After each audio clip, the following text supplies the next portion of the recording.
Good morning and welcome back, everyone. I hope you're all feeling refreshed and ready to dive back in with us for day 2 of Return to Basics.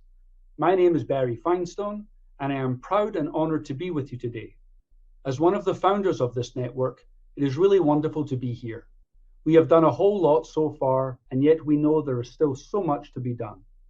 Thank you to Ilana Wien and her team for your incredible leadership. Some of you joined us yesterday, and some of you are joining us today for the first time. If you like, please share in the chat where you are joining us from. A reminder that as part of the registration process, you each reviewed and agreed to our SRE norms and convening code of conduct and received a copy with your registration confirmation. You can also see copies of these documents linked below. Feel free to reach out to us at convening@srenetwork.org if you have any questions or concerns. What stands out to you from our time together yesterday?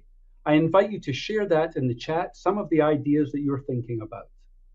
For me, I'm still processing many things, and I'm grateful to the speakers for their wisdoms and ideas.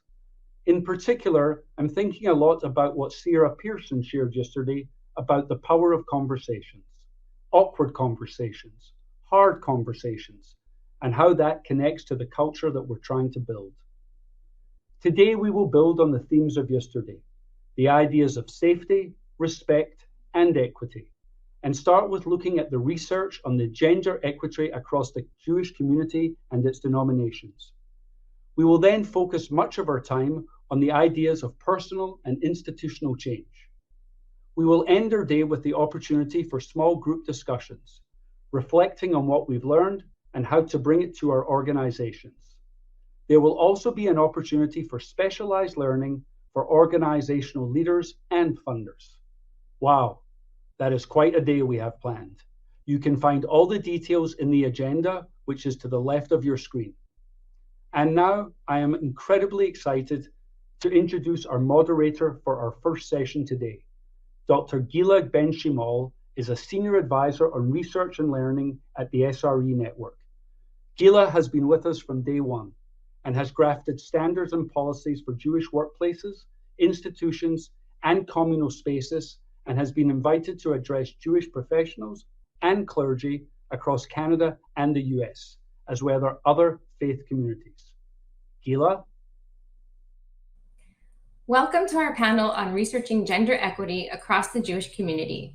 Today, we'll be talking about Leading Edge's 2021 report on the gender gap in Jewish nonprofit leadership, and also learning about a similar report that Leading Edge is currently completing on the relationship between gender and leadership in Orthodox Jewish spaces. I'm Guila Benchimol, SRE's Senior Advisor on Research and Learning, and I would like to welcome our esteemed panelists. Joining us today are Mordy Walfish, Leading Edge's Chief Operating Officer and Acting CEO, Danielle Natelson, Director of Special Projects at Leading Edge, Yocheved Sidof, Leading Edge's Senior Advisor for Gender and Leadership, who was the key advisor on the project in Orthodox communities, and Chava Shervington, Community Leader and a participant in the latter project. I want to note the multiple hats that I'm wearing moderating this session. From October 2020 until February 2022, I was a principal researcher at the Orthodox Union Center for Communal Research. During my time there, I had the privilege to serve on the advisory group for Leading Edge's project on gender and leadership in Orthodox Judaism. And I also analyzed the data for that study. Let's begin. Welcome, Mordy and Danielle. Thanks, Guila. Good to be here. Thanks for being here. Hi, Danielle. Mordy, can you refresh our memories? And for those who are new, tell us about the Leading Edge report on the gender gap in Jewish nonprofit leadership. Why did Leading Edge conduct this study? What was the main question or questions you were hoping to answer? Sure, thanks, Guila.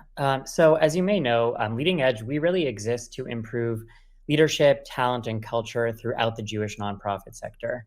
And I'll share that over the years, we had become increasingly attuned to the reality that there was a major gender gap in leadership at Jewish nonprofits, with some estimating that about 70% of Jewish nonprofit employees identified as women, while only about 30% of CEOs did. And we really wanted to know why. Why were the majority of major Jewish organizations still led by men? And of course, we wanted to help solve the problem. And for us, that means first understanding the root causes of it. So we really undertook this research to investigate what's causing this persistent gender gap in top leadership at Jewish nonprofits. So why do you think it's important for the Jewish nonprofit sector to drill down on the research on gender equity specifically? Yeah, it's a good question. I think for us, the gender gap in this sector shines a light on really a major issue with the talent pipeline in the Jewish nonprofit sector, namely that we are not yet a space that is utilizing all of its talent well or strategically. Like there is something about the culture of how the Jewish nonprofit sector operates that's actually inhibiting a true diversity of leadership. And we wanted to know why. Why, despite all the progress that's been made in society, why does this gap still exist in our sector? And to our minds, it was an issue with, first of all, representation. The leadership does not reflect the community we serve, not only in terms of gender, but also in terms of race, class, ability, and other key measures.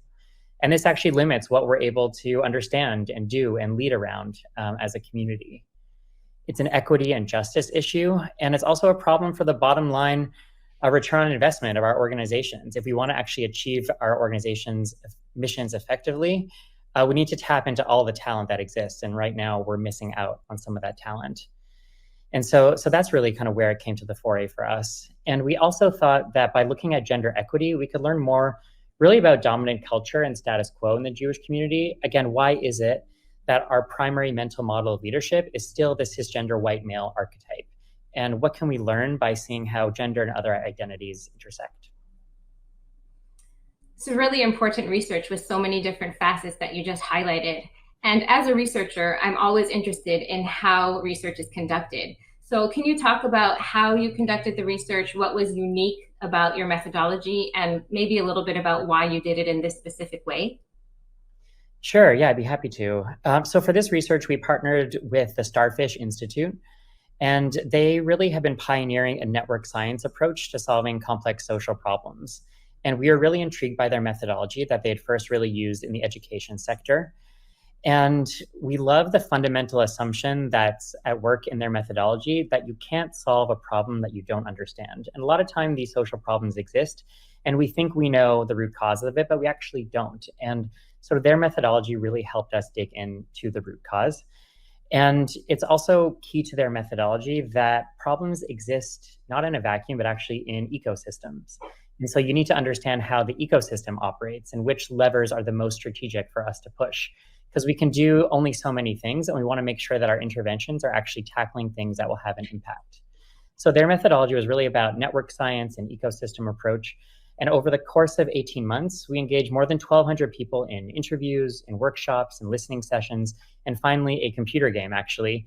And we asked everyone, why is there a persistent gender gap in top leadership at Jewish nonprofit organizations? And we kept asking the question again and again to as diverse a pool of folks as we could.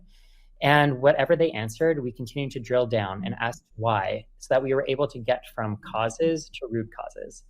And based on all that input from all these folks, we made a map of 71 causes of the problem, which on the one hand seems really daunting, right? How do you plug 71 leaks in your boat all at once? But luckily, part of their methodology helps us see that it's not actually 71 separate leaks. These causes are all related to each other, and they affect each other, but they don't actually affect each other in the same way. So we used this computer game that they had piloted before, as well as the wisdom of crowds, and we mapped every line of connection between one cause and another cause for all 71, asking, if cause A goes up, does cause B stay the same? Does it increase or does it decrease? And the power of that question is that it isn't actually about personal opinions of what's important or what's good and bad or even what will work. It's just a question of causal logic. And on that kind of question, most people tend to agree. So we drew lines of connection only when multiple people agreed that there's, again, a connection between cause A and cause B.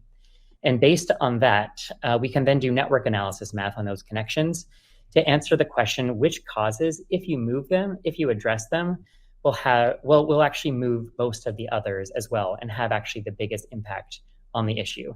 And that math is what gave us what we call our 5 keystones. So I really appreciate how creative you were in the research, in your methodology, especially around the game, and as well as how wide you cast your net. I mean, 71 leaks is a really big problem to try and solve, but you didn't just mention 71 leaks. The fact that you connected them is really important. So thank you for explaining that to us. Danielle, can you tell us a little bit about what you learned? So what were the main findings, or what you call the 5 keystones, and what exactly do the 5 keystones mean? Yeah, so it's important to emphasize that these keystones, it doesn't mean that they're more important, right? It just means that if we address them, that there's the highest possible leverage that we'll be also addressing those other causes, right? So we have an impact on more leaks in the boat, as Mordy explained. And each of those causes has a complementary opportunity that's connected to it. So the first is really about funder and board accountability. So the issue is that boards and funders and others in power don't always hold Jewish organizations accountable for addressing diversity in top leadership. So there's an opportunity for greater accountability there, and to incentivize organizations to elevate diverse leadership teams. Another is that many Jewish organizations don't have a talent strategy for diversity, equity, and inclusion. So there's an opportunity there to create those and to think strategically about how we're making sure that our talent is representative and inclusive. A third is around the fact that search committees and boards are filled with biases about what makes a qualified leader. And there are opportunities to create more processes that are equitable and fair, that are streamlined, and that have sort of checks and balances involved in them, so that qualified candidates can be chosen for roles. As Mordy mentioned, there's this perception challenge that's still very present in our community, in particular that you can't be a top leader and also a primary caregiver. And so again, there's an opportunity to shift that cultural perception to sort of change assumptions about what capacities top leaders can have to also be holding primary caregiving roles. And lastly, there's an important role that men hold. The challenge is that not enough men are speaking up and speaking out about prioritizing and addressing the gender gap in top leadership. And so institutions can be giving men more knowledge, support, and incentives to speak out and address the gender gap in leadership, and really to be addressing diversity, equity, and inclusion more broadly. I was speaking to a researcher yesterday, Danielle, and they said to me, I do the research, but then what happens with it? What do you do with the problem that you've identified? So I really appreciate how Leading Edge not only named the causes, but highlighted that each one is an opportunity to actually do better and to create change. So thank you for explaining the 5 keystones. Mordy, what were some of the gaps that you noticed in the research on Jewish nonprofits? So what do we still not know, or what did you want to know more about? Sure. I mean, I think one of the amazing things about research, but also maybe one of the frustrating things, is that there's always, every piece of research, I think, uncovers more opportunities and more gaps in kind of our broader knowledge base. And that was definitely true for this research as well. And I'll just share a few of them. In this initial study, we didn't look at gender equity across an organization. We only looked at the top leader, for example. That's a gap in the research. We didn't look at salary per se. Again, we just looked at who is in the top leader job and what their identity is. We didn't look at who is on boards, although we know this is an area that also needs a lot of work. And I'll share that even in the project that we did, when we looked at kind of the first round of data collection, and we did a demographic analysis, and we looked at who contributed to that first part of the research, we found that it was primarily cisgender, non-Orthodox white women. Obviously, an important sample for this research, but not at all representative of the diversity of our community. So we tried to course correct throughout our initial research as well. We created mechanisms for others to contribute. We hosted listening sessions with Jewish women of color, with differently abled women, with trans and non-binary folks, with Orthodox women that actually Yocheved, who you'll hear from soon, led. And there was really an interest in delving deeper into a number of these communities to investigate how gender equity shows up there uniquely. We're looking at the Jewish nonprofit sector. There is so much diversity within that sector itself. And so with the support of the Waldorf Foundation, actually, over the past year, we've been researching the question of how gender and leadership play out differently in Orthodox communities, and also recognizing that, the Orthodox community itself is not a monolith. And we're nearing the end of this research. So while I can't share any of the findings today, I can share that we have gathered really fascinating and instructive data on both the barriers and opportunities to address gender and leadership gaps in Orthodox communities. And we're looking forward to kind of bringing it all together and doing some really smart thinking on what we might do.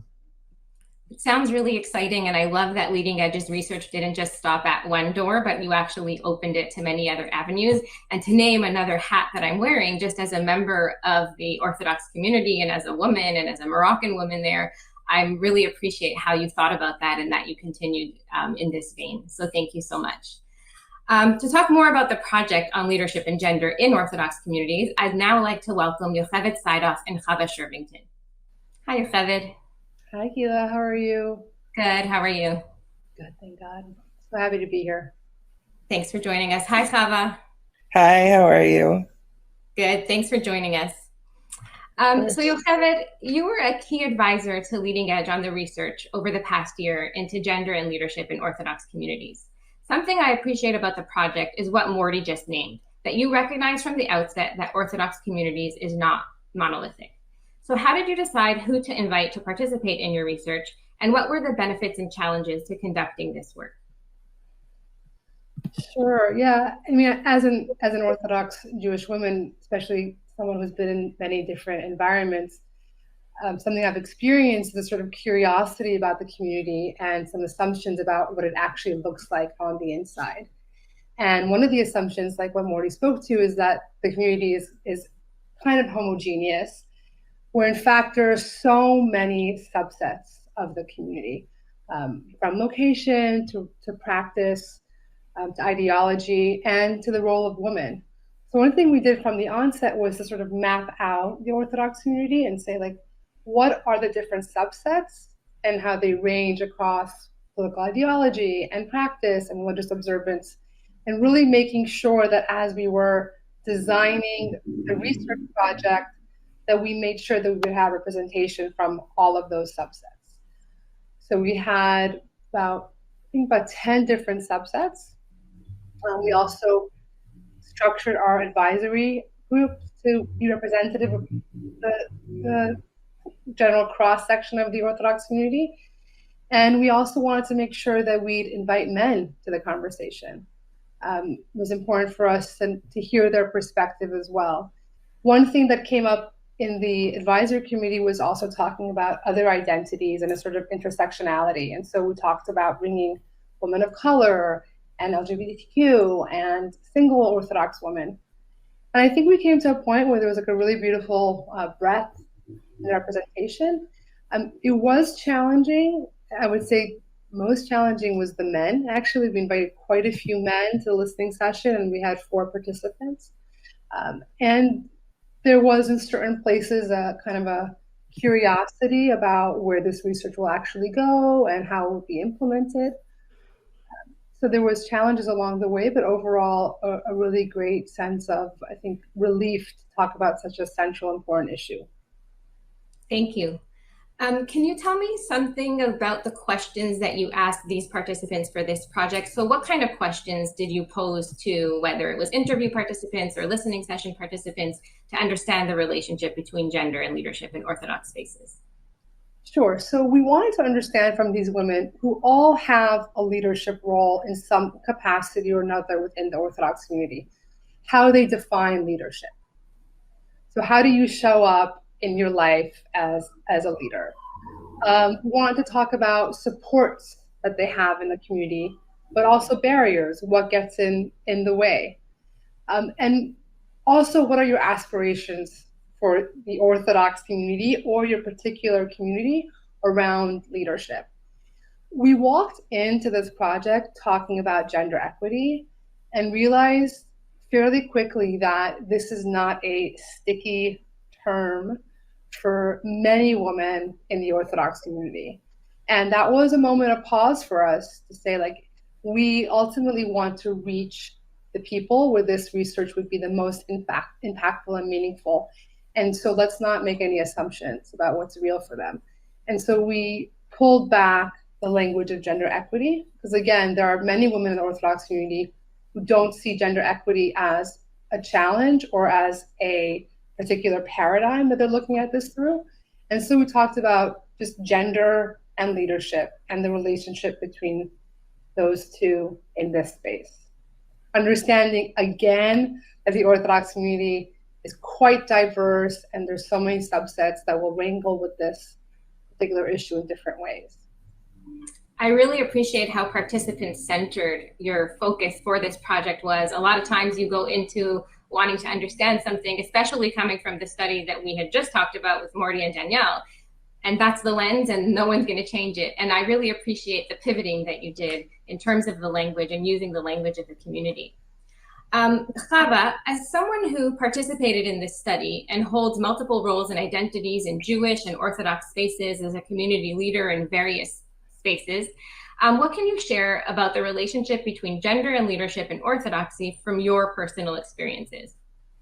Sure. I mean, and as people have said before, the Orthodox community is incredibly broad and diverse.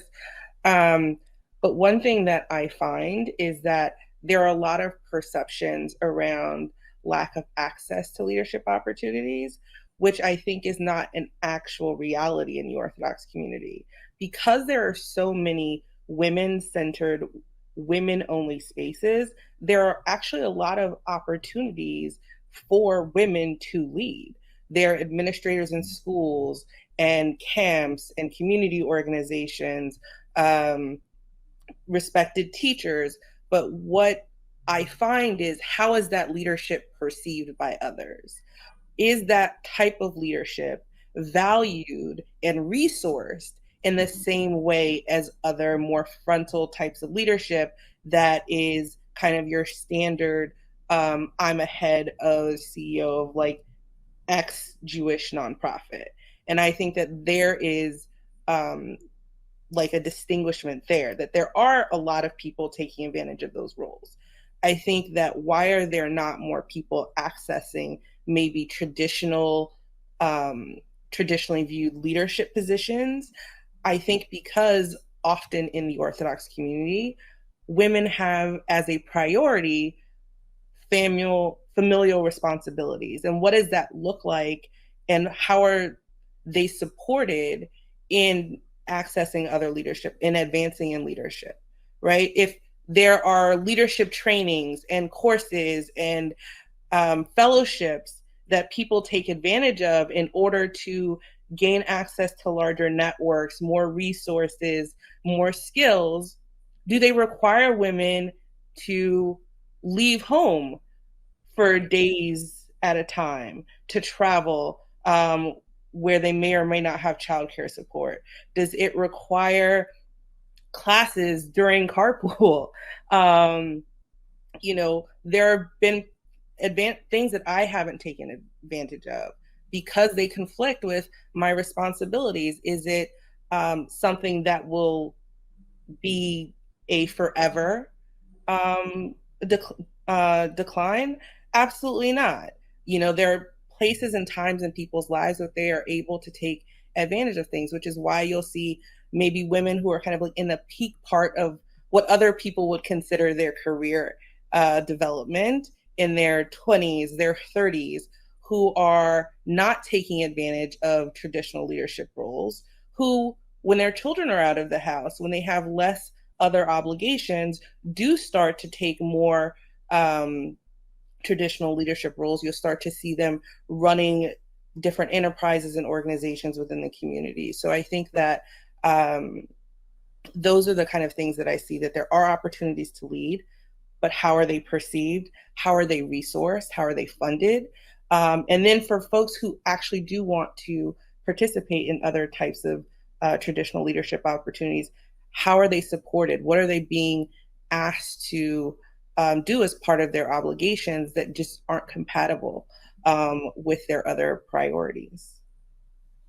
As I'm listening to you speak, Chava, Danielle and Mordy have primed me for the keystones now. So I'm listening to you and I'm thinking, okay, cause and opportunity, right? So women-only spaces, but that's an opportunity for women to lead in those particular ways. Familial responsibility and joy, and then that doesn't mean that women can't lead. It's about how they can lead in that time of their life, and then maybe where their leadership will go as the kids get older or as their life changes. So I really love that you brought both of those causes and opportunities up. Although I don't know if this study will have keystones in the same way that the other study did, but it's gotten me thinking about solutions to some of the issues that we see.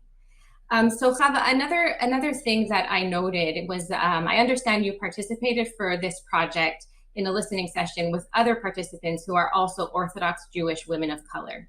Can you tell us a little bit about how the intersections of being an Orthodox Jewish woman of color play out for you, specifically in relation to leadership?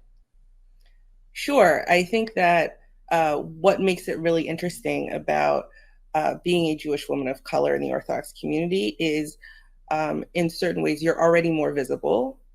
And how do you react to that increased visibility? For some folks, that increased visibility is something they don't want to engage with further. And so it actually encourages them to step away from opportunities rather than lean into them. And for others, since there's already a level of visibility and they are being asked to speak or being asked to be engaged with, then they feel obligated to lean in, right? It's this kind of, if I don't, will they ask the next person? If my voice isn't there, are women of color going to be represented in this conversation? And can I lead in other ways and in other avenues that aren't specifically around my racial identity?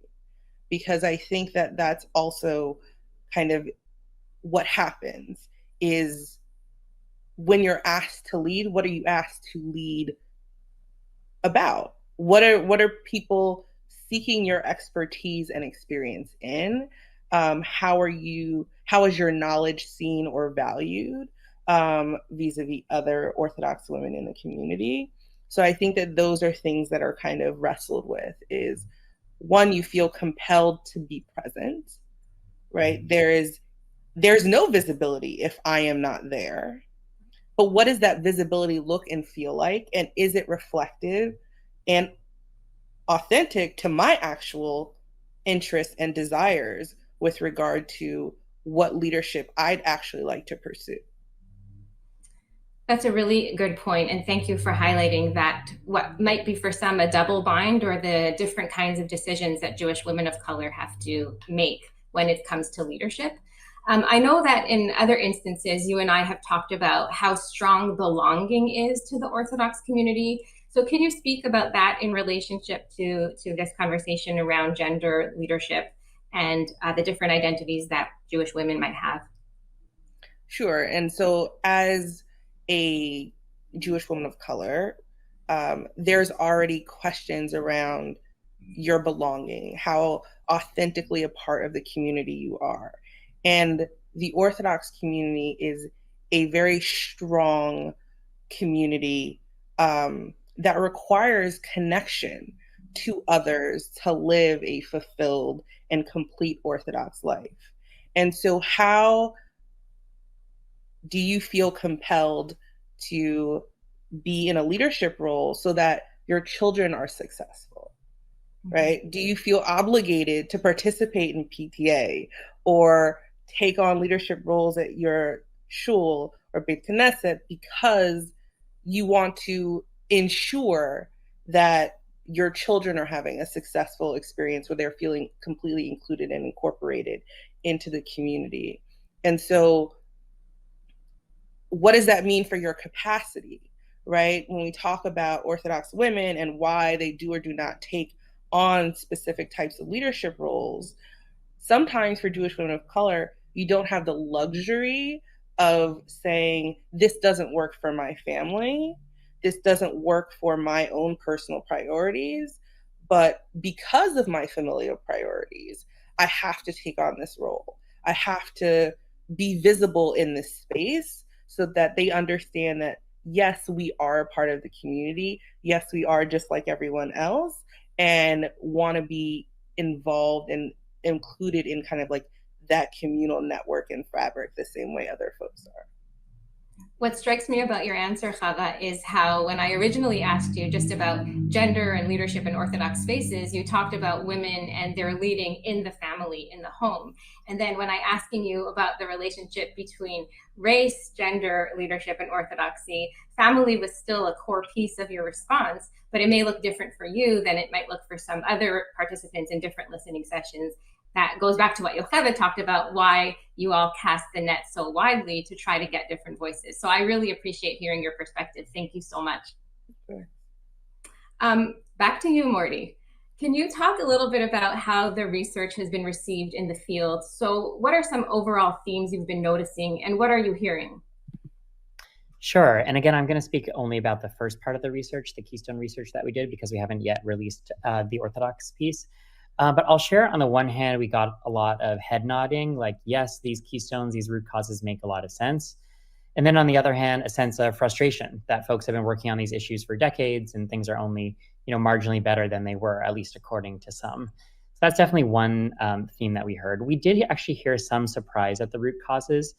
In particular, people were expecting that one of the root causes would be around the unsustainability of the CEO role as it's currently scoped. And that definitely came up again and again in the research, that the way that we are scoping the CEO role is not actually useful, effective, helpful, or desirable for people regardless of identity. But for a number of reasons, that didn't actually rise to the level of Keystone, and likely because it's fairly intractable to try to do a broad scale shift of that role before some of the other root causes are addressed. So I think that's also just a really interesting learning that we had. I think also people named, importantly, that many of the keystones apply not just to gender, but also to race, class, ability, and other forms of identity. So for example, when you're looking at biases on the part of search committees, it's not just around gender. And when you're looking about at the role that men can play, it's also thinking about how do you advocate for people who don't hold your identity, but who are often left behind in the community. And so I think there was this sense that, again, even though the initial focus was on gender, it is actually much more broadly applicable.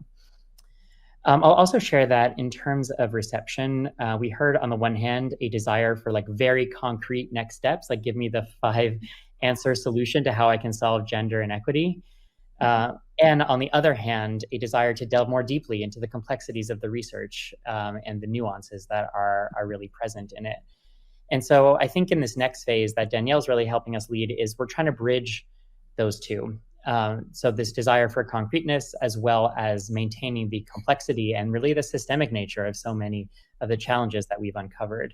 And so we are going to be releasing some recommendations for organizations that want to move forward in addressing gender inequity at their organizations. And we're trying to make sure that those are actually grounded in the research and in behavior science. Great. And finally, just one more theme, if I can. We heard this meta theme around power, and that's so much of what we discovered in the research was about power, who holds it, how it's yielded, and what becomes possible when those in power become invested together in solving an issue. So whether that be board, funders, search committee men, people who hold power, what is their role really in building a different kind of future? So participants at this SRE convening probably have heard me say before that power is like the cloud that hovers above and around all of these issues that we're talking about. So I appreciate you naming that at the end.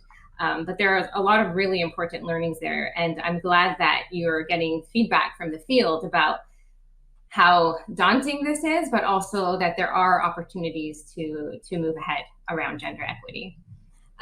Danielle, what are some efforts or strategies around gender equity that came out of the keystones that you spoke about in other nonprofits? Or what advice do you have for those who would like to engage in equity work, but maybe are not sure how? Yeah. Well, I just want to affirm that this work is hard and it's going to take time for sure. And lots of work is happening. And so there's momentum to be building on. I think the real takeaway to focus on, because there is not one sort of cookie cutter way for every organization to dive into this, is that when we deal with issues of equity, we have to be approaching this work with an intersectional lens. That means not everybody is experiencing these challenges in exactly the same ways, and our solutions have to account for the multiple identities that impact each other and how we're experiencing the world, which is a lot about what Chava just spoke to, right? Like being a woman in the world is impacted by other identities that we hold. And so if we want to try and address the issues that might prevent me from excelling or ascending leadership ranks, you have to be able to account for a lot of different identities, not just my identity as a woman. So I think really at the core of what we're trying to do is think about how are some of these challenges showing up differently for different people, and how do we address gender equity from an intersectional lens and accounting for a lot of different identities that are impacting that. So for example, I got a question in a presentation about this work that was like, oh, I sit on an all-female executive leadership team, so how do I address gender equity work if we're all women? I was like, well, what kinds of women are sitting around that table? I would imagine it's a lot of the same kind of women, and that there are a number of voices that are not present at that table. Why is that, right? Or if you're sitting at the top, is there anybody who's got next behind you? And if not, why is that, right? So when it comes to addressing these issues, we really have to think about the pipeline's ability to reach its fullest potential. Because if people are not seeing themselves represented at every and all kinds of seats in our sector, we're missing out on great talent and great potential. And we also miss the opportunity to serve our communities as holistically and impactfully as we can be. Thank you. What I really appreciate about that is, you're taking a research lens for gender equity, which is what this session is all about. It's not just gender equity across Jewish communities, but it's researching it, but to what end? And so what you're saying, Danielle, or what I hear you saying, is that you have to ask some of these questions from the outset if you really want to understand who is in the room, who is not in the room, and why is that the case? But then how do we then bring them into the room, right? It might be giving up my seat, not just actually scooting over, but I might have to give up my seat. And what does that look like? How do I go about it, et cetera? So I really love that orientation. So I'm gonna give you all like 5 seconds, I know it's short, but to think about, each of you can take a turn answering, what did you learn about doing these two projects? You could speak about one or you could speak about both, but what did you learn about doing these two projects? So Mordy, we're gonna start with you. Oh, I learned a lot, I would say. And I think a fundamental learning, and this isn't mind-blowing, but that these issues really strike at the core of identity, who we are as human beings, who we are as a community, and it can bring up a lot. And I think I learned not to shy away from the tough conversations, especially in the early stages. And I'll share, we didn't do a great job bringing in the intersectional lens from the get-go. And I think I learned just the huge importance of doing that from the start. And I think for me, I'm also figuring out how to engage in these conversations as a man, because on the one hand, I deeply believe that gender equity is an issue for people of all genders.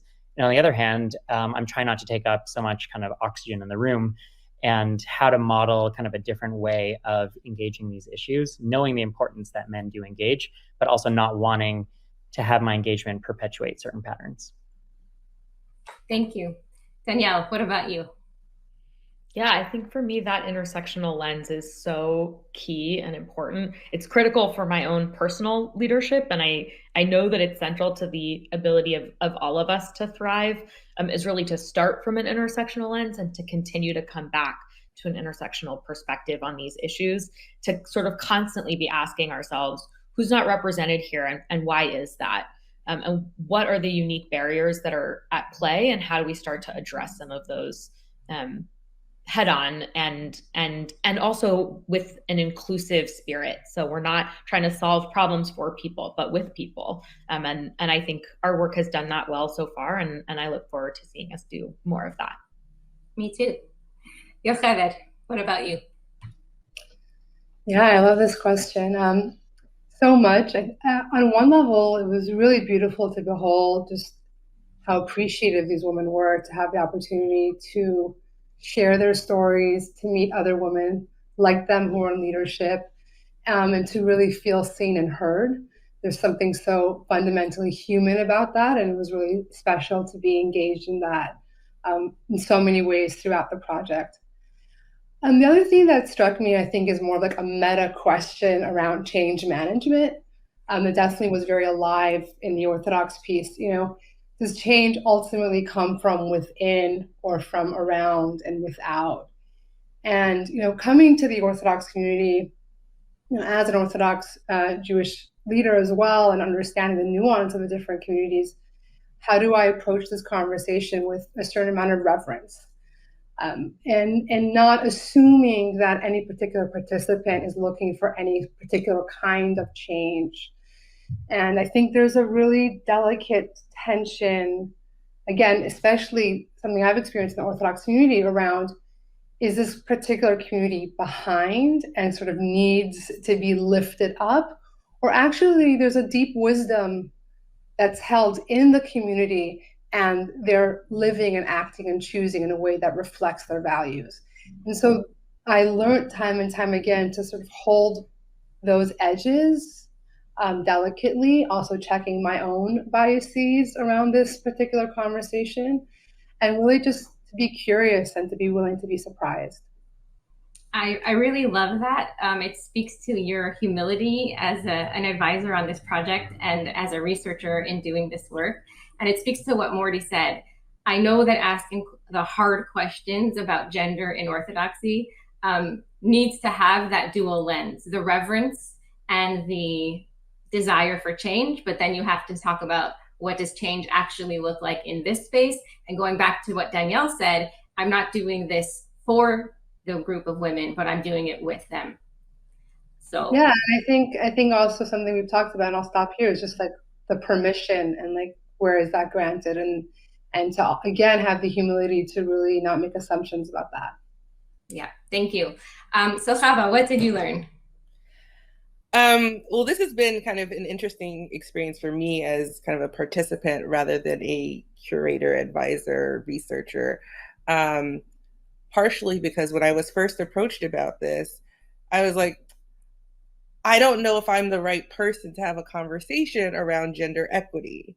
And I kind of had to reframe it in my own mind around what does it look like for women to have access to all of the opportunities that they would like to lead, and what would it look like for those opportunities to be as respected and resourced as other opportunities.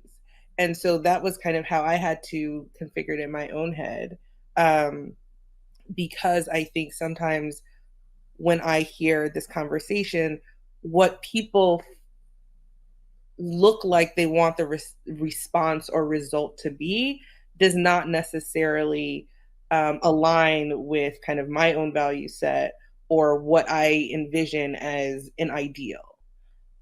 So I think that was kind of an interesting kind of like reframe that I had to do for myself. And then also I was appreciative of the fact that the community is taking such a deep look into what are kind of systematic and structural pieces that impact women's ability to lead, and what does that look like to kind of address this less from a, how many people are on X, Y, and Z board or how many people are in CEO positions, but why are they not there? What is the cause for these different types of people to either refrain from choosing to be in those positions or just their inability to access them? So I was actually really think that that's an important just kind of like change in the dialogue around this entire conversation that I'm looking forward to see the results of. Yeah, and what I love about that, Chava, is you talked about how you needed to reframe the issue in your mind so that you could participate in the conversation in the first place. And there's a mutual reframing that went on here, because Leading Edge talked about the reframing of the term gender equity with which they walked into the Orthodox project, right? And perhaps if they weren't able to reframe it, some people wouldn't participate. And so that mutual respect and understanding of both the leaders of the project and the participants have only made it much richer. So I'm really appreciative. I'm going to share what I learned in this last 45 minutes with you all. So what I've learned is the importance of what Mordy said at the top, which is really understanding before you're trying to solve the problems, and that problems don't exist in a vacuum, but that we have to look at the whole ecosystem. And just, I'm very grateful for Leading Edge's approach. And then that you're taking the research and you're wanting to implement it, that this is not just supposed to live on some shelf somewhere, but that you're working to make it come alive, not just for those that are already part of Leading Edge's network, but also those who may be outside of it. And I feel like I could keep talking to you all and have this conversation. And in fact, your answers are all in discussion with each other. So thank you so much again, Mordy, Danielle, Yocheved, and Chava, for sharing your insights on the importance of researching and implementing gender equity across the Jewish community today. Thank you so much for your time. We're now going to be taking some questions from our audience. Please note that Chava will be unable to stay on for the question and answer period. If you would like to ask the question, please write it in the question section below the video. You can also indicate who you are addressing the question to. I'm going to do my best to get through as many questions as possible, and we also encourage you to continue to use the chat feature to add comments and your thoughts. Thank you so much.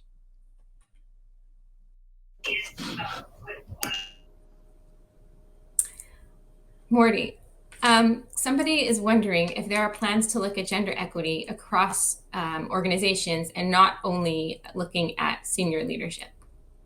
Oh, sure. That's a great question. So as I shared earlier, this study was really just looking at the CEO position.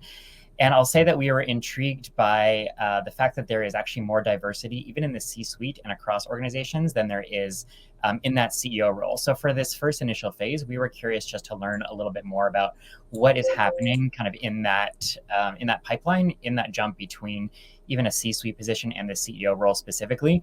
But absolutely, like we are trying, I would say at Leading Edge, to cultivate the sense that leadership is not actually just an individual act. It is a team sport. It is actually more effective when it is shared and when it is distributed. And so looking at leadership across the organization, I think will also teach us a ton about inequity of all sorts. And I think just for us, we wanted to just take a first look at that top role and see how it might be more broadly applicable. Great. And so for people that want to turn your research into action, can you give some practical steps that organizations can take based on your findings? People are listening today and they're saying to themselves, okay, I'm going to leave the SRE convening and I want to make this a reality. So what are some tips that you can give to them to do that?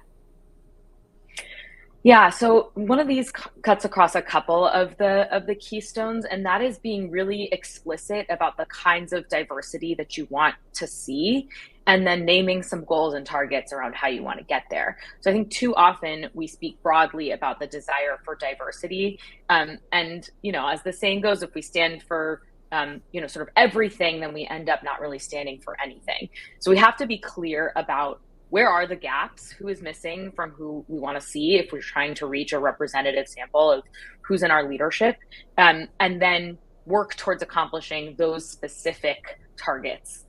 So for example, if we are noticing that we're not seeing women of color in leadership roles, then we have to be creating strategies that will ensure that women of color are sitting in leadership roles, not just women, not just people of color, right? So that's one way of thinking about it. Another one that came up really clearly in the research as it relates to trying to shift this perspective and perception around caregiving is that organizations need to have benefits and policies that account for caregiving roles that all people have, not just that women have, so such that we avoid what the research finds as like a motherhood penalty, right? So if women are not able to lead in the fullest capacity because of roles that they hold, which by the way, lots of other people might hold also, it gets in the way of their ability to ascend in leadership roles. And finally, there's an opportunity for in the role of men category, but I would also argue sort of across the board, especially as it relates to issues of accountability, training around not just anti-harassment, but actually bystander training. So how do I act in an intervention forward way, something that creates a level of accountability for me as an agent of change, no matter what my role is in the organization, no matter what gender identity I hold, so that I can disrupt behavior like that when I see it, and impact it in a way such that we're transforming that culture. What I'm hearing from you, Danielle, is that while we want to be broad in what we're trying to tackle, we have to be very specific about the ways in which we aim to do so. And in ticking off those specificities, then we hope to get at the broader picture. So thank you so much for that. Yocheved, in your work on researching the Orthodox community, I'm curious about how we can work to change the narrative there around who is able to lead, whether it's in positions of hiring or board roles, et cetera, so that we see others that might not generally represent the community in leadership positions. Wow, I really feel like that's like the big question, right? Like, how do we actually create space in this change in the space?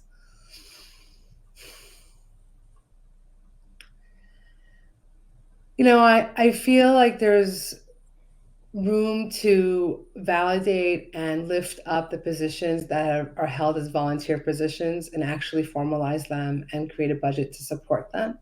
I think that there's a certain fallout in having certain roles be held by volunteers, which in many circumstances is a woman, and there's not enough recognition around that. And so that seems like one maybe safe space to create a more defined container around leadership. I think continuing the work that we did to really speak to the women themselves and hear what their needs and to support them. For some women, the informal leadership is enough, and yet there's still a need for more support and networking and training and camaraderie in that space.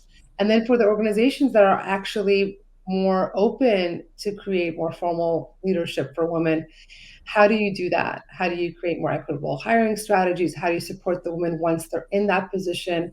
How do we help people balance the personal and the career? So creating more supports, I believe, is also part of the solution. And the more aware we are of all the nuance, I think the better chance we have in that these interventions really work. Thank you. We had a question about the 5 keystones, which we actually shared in the chat so that people could see what they were. Danielle, you gave an excellent rundown, but people want to see them and take them home with them. So that's great. So the question is, how do we think about the keystones intersectionally so that changes we make to our organizational culture work for employees, members of different but intersecting marginalized groups? I can start. And I think Danielle really gestured at this in terms of both the need for specificity and broadness. And I actually think if you look at each of the keystones, if you train your mind to think intersectionally, it's already there. And I think that's really the work that needs to be done, is to kind of make that leap. So I can even just go through each one by one and just kind of offer the way in which I think it's possible to look at each of them intersectionally. So if you look, for example, at the first, which is around the role that board and funders play, if board and funders put their stake in the ground and say, we believe that diversity is important because it makes organizations more effective and it's the right thing to do, and we need leadership to represent our community, that is not only applicable to gender, it's applicable to a whole range of identities, categories. And I think the key issue there is that board and funders actually need to put their stake in the ground and hold organizations accountable for that. The second keystone, which is around talent strategies, again, it's baked in. We want organizations to be equitable for everyone, people of all genders, but also people of all races and all levels of ability. And so, again, it's already baked in. If you look at the third, which is around search committees, so much of that actually gets down to how do search committees see who is positioned to be in a top leadership role? And what are the biases that are getting in the way of certain folks being elevated to those positions? Again, gender is super key and important here, as are other measures of identity. And also the keystone around men. I think the key question there is, and I think I gestured at this earlier, how do people who don't hold an identity category, how do they, as Danielle said, kind of help as bystanders, support, and are kind of authentic allies? How do we all advocate for diversity when we hold privileged identities? And how do we cultivate an environment where everyone is advocating for diversity and not just people in marginalized identities? And then I think the last one around caregiving, it really gets at also the mental models of leadership, which to date have been quite limited. And so how might we expand those mental models of leadership to really include kind of a broader leadership posture? Those are just some thoughts. And Danielle, curious if there's anything you would add. Yeah, I'll add 2 things. One is, and I think our tradition actually offers us something really powerful as a charge here, right? Ben Bag teaches, hofechba behofechba. We have to turn it and turn it again. If you take these keystones and you ask yourself, if this were true, who would be around the table, or who's not around the table now? And what would I need to do with this keystone in mind for that person to be around the table? That is one way to come at this with an intersectional lens. And the other thing is that I think these keystones help us think, go with me here, like sort of horizontally across a dimension, but there's also an opportunity to be thinking sort of vertically, chronologically, if you will, over time. So to Yocheved's point about supports that exist before, during, and after someone's leadership trajectory, we can apply that lens to these as well. So if we think about talent strategies, what kind of infrastructure can we create that attracts and recruits diverse and representative talent? What will support the onboarding and the initial effectiveness of those leaders from representative backgrounds, and then what will retain them over time? And just one idea around that, there's a lot of infrastructure in our community around mentorship, but not often enough is that mentorship representative. Meaning, do I have access to mentors who share the identities and experiences that I've had in the world? And by the way, those identities and experiences are far more varied than simply, I'm a woman of color. Right? I'm a day school graduate. I have elderly parents who I have caregiving responsibilities for. There are lots of other experiences in my life where a mentor could hold and have resonance with me around. So I think if we bring those two lenses to these keystones, those are really powerful ways that we can think more intersectionally about them. Thank you, Danielle. And again, it's the specificity that makes the mentorship more meaningful than it would be if you just say, you want to be successful, here's another successful person, go sit with them, right? But it's actually drilling down. We have a comment that this is also important, and yet we are still focused solely on the burden that women have to do it all. Co-parenting, single parenting, equity in the work and in household. I'm wondering if all of you or some of you could comment about that. I mean, I think it's such a great point, and I'll share that throughout the research. We kept asking the question again, why is there a gender gap? And so many of the responses were actually things like America, culture, capitalism. So like these huge things, which are A, of course, true, and B, we need to think about our role in addressing those. And so I think what you're sharing is absolutely true. And I think something that resonated for us is how can the Jewish nonprofit sector, Jewish community be countercultural in a way? How can we intervene into certain culture and norms that exist in America, in other patriarchal communities? How can we set an example, intervene, put our stake in the ground in a different way, and actually create new norms and new models? And so again, our research was trying to hone in on like what is addressable, and unfortunately, as a first step, some of these major underlying systemic issues aren't yet addressable, but we're trying to think about what is the pathway towards those. When you said America, and I'm speaking as a fellow Canadian, Mordy, when you said America, I felt that's so daunting, right? But you still take on the research, and we still take on the work in the Jewish community and say, yes, and we're going to try our best to fix the areas that we can at least try to work on. Danielle and Mordy and Yocheved, can you speak a little bit about the next steps around the research, around equity work in Jewish nonprofit spaces? What's next? What should we look forward to? Danielle, you want to go for it? Oh, I was going to say, I'm still thinking about Guila, about that comment that you raised, and so that's where my head's at. So with permission, I'll just say, yes. I think having that awareness that our workplaces are not a departure from our regular world, but rather an extension of, and in some cases a microcosm of, our regular world is actually a key shift that has to be accounted for. And just that shift in mindset or perspective can make all the difference. We don't pretend that our workplaces are immune to the realities of the worlds that our folks are coming from. I think that can really make a difference. And the second thing is, I think everyone has some work to do, but what our work looks like will be different depending on who we are in the world. And I think that's also true. We will all have to collectively engage with this, but the way I'll engage with it will look different than the way Mordy will engage with it, which will look different from Guila and Yocheved, the way that you all and anyone who's with us today will engage with it. Thanks. Okay, so next steps. What are we looking forward to? Well, I can share. And again, Danielle's leading this work, but I'll start by saying that over the summer and the fall, we are going to be releasing the sort of next phase, which is around concrete interventions that organizations and leaders and communities can undertake.